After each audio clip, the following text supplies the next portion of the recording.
Oh, pauvre petit loup! Va clé au Windex!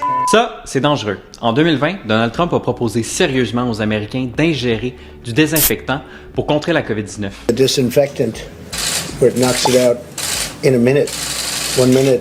And is there a way we can do something like that by injection inside or almost a cleaning? Évidemment, c'est une fausse nouvelle. Elles sont grandement présentes tout autour de nous. Leurs impacts aussi.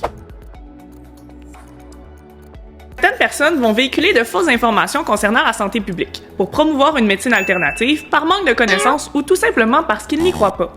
Ça a des conséquences sur la société. Reprenons l'exemple du désinfectant. À New York, on aurait recensé 30 cas d'intoxication aux produits ménagers.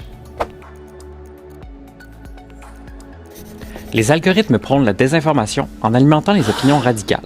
Les internautes vont avoir plus tendance à interagir avec les publications allant dans leur sens. C'est ce que l'on appelle les chambres d'écho. Les utilisateurs n'ont pas accès à d'autres opinions que la leur et tout ça, ça mène à la radicalisation des idées. Les fausses nouvelles sont plus rapides que les autres. On les voit souvent avant même que les vraies les démentissent. Les médias traditionnels comme le téléjournal, la radio ou les articles de journaux paraîtront alors moins crédibles, menant à un rejet du journalisme fiable. Selon un rapport de recherche de l'Université de Sherbrooke et celle d'Ottawa, 45% des répondants croient que les journalistes contribuent à la création de fausses nouvelles. La désinformation peut être une source d'angoisse, surtout pour les jeunes. Quelqu'un à l'école qui va leur dire que Trump veut déclarer la guerre au Canada parce que les parents ont parlé de toute l'histoire du 51e État, ben ça peut créer de la peur chez un enfant.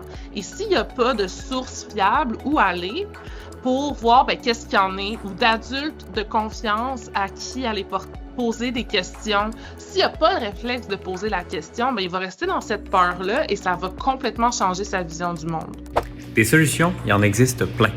Que pour les jeunes, qu'est-ce qui est très important en ce moment, c'est quand on est dans un environnement, dans un réseau social comme YouTube ou TikTok, c'est de reconnaître le compte TikTok de Radio-Canada qui nous parle d'une tuerie aux États-Unis versus un influenceur canadien qui est sur la même plateforme, qui a peut-être plus d'abonnés que le compte de Radio-Canada, mais qui va parler de la même nouvelle sans suivre un code d'éthique journalistique, probablement pour avoir des clics, d'un point de vue probablement sensationnaliste. Il faut aussi apprendre à consulter des médias fiables, comme RAD, Les As de l'Info, Le Curieux, il y en a plein.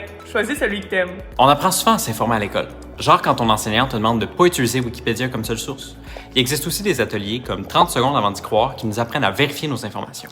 Bref, ensemble, on peut apprendre à ne pas se retrouver dans ce genre de situation.